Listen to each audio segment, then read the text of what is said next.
Retrouvons Laurent. Bonjour Laurent, merci d'être avec nous. Oui, bonjour Brigitte, bonjour Gaël. Bonjour Laurent. Alors vous, ça a plutôt bien démarré, jusqu'à 10-12 ans. Oui, c'est ça, voilà. Je peux pas me plaindre. Enfin, du moins, j'ai peut-être pas encore assez fait de recul mais de ce que je me rappelle et de ma vie, ça a été très très bien, une enfance très très bien. Après arrive à l'adolescence que ça a commencé un petit peu, parce que je pense qu'arrivé à l'adolescence, on a un passage où on commence à se rendre compte, on désacralise nos parents, je pense. Il faut un peu couper le lien si on veut s'envoler, oui.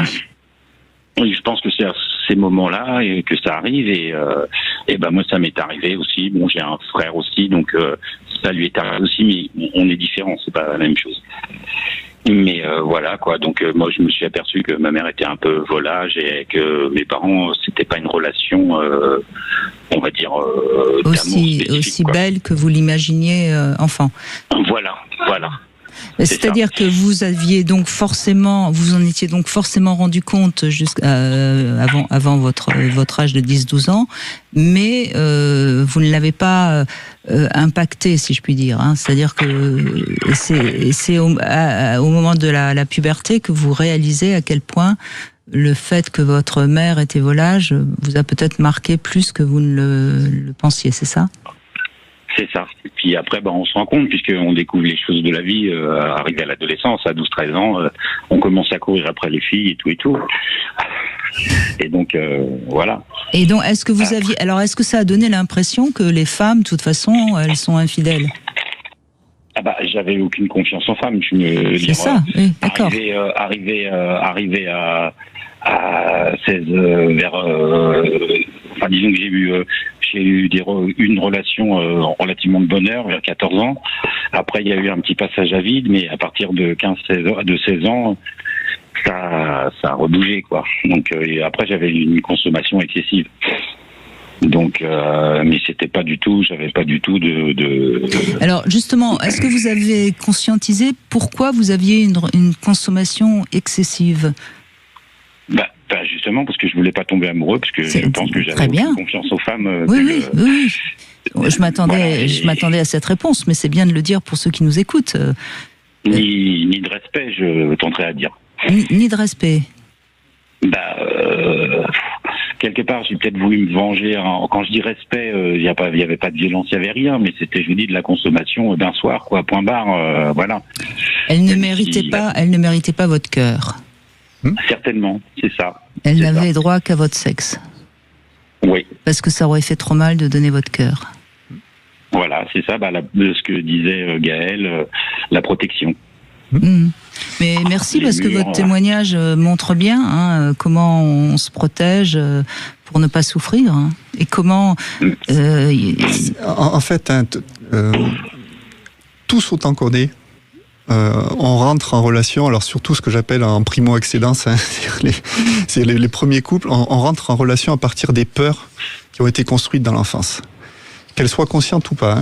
Et donc vous, Laurent, vous avez évidemment associé au féminin quelque chose d'extrêmement instable, d'extrêmement peu fiable. Et du coup, l'idée, c'était de rentrer en relation à partir de cette peur-là, et vous aviez construit cette stratégie de protection. Et on est tous logés à la même enseigne, en fait. On rentre en relation avec l'autre à partir de nos peurs. Et on va chercher, du coup, à se sécuriser, soit en s'engageant pas, soit en allant chercher, à l'inverse, d'une certaine façon, l'opposé de notre mère, c'est-à-dire une femme qui, d'apparence, va donner une sensation, une image de quelqu'un d'extrêmement sérieux, stable, etc. Et on pense à ce moment-là pouvoir être amoureux, en fait. Oui. Mais en fait, c'est simplement qu'on a tellement peur d'être confronté au féminin instable qu'on va rentrer depuis cette peur et pas depuis l'amour. Voilà. C'est ça, tout à fait. Et vous en êtes... Oui, allez-y, je vous en prie, Laurent. Non, allez-y. Après, oui, j'ai commencé, je l'ai compris il y a quelques années de ça. Moi, j'ai 55 ans, donc après, je suis tombé amoureux. Ça m'est tombé dessus, comme on dit, tombé amoureux, quoi, d'une femme. On est resté 29 ans ensemble. Quand même, c'est bien. Oui, c'est elle, comme je dis, elle nous a auto-séparés. Alors, j'ai pas exactement les raisons, mais disons qu'au début de la relation, j'étais, alors pas dans un sens méchant ni rien, mais extrêmement jaloux. et peur de ça pendant très longtemps. Oui, bien sûr, méfiant. Qui nous amène à être méfiance, qui nous amène à être jaloux. Donc, et là, c'est sûr qu'il aurait fallu travailler un peu votre jalousie pour que vous compreniez d'où elle venait et qu'elle ne venait pas de cette femme, ça venait de votre propre vie. Et comment vous avez jugé votre père, justement, qui a accepté quelque chose qui, pour vous, n'était pas supportable?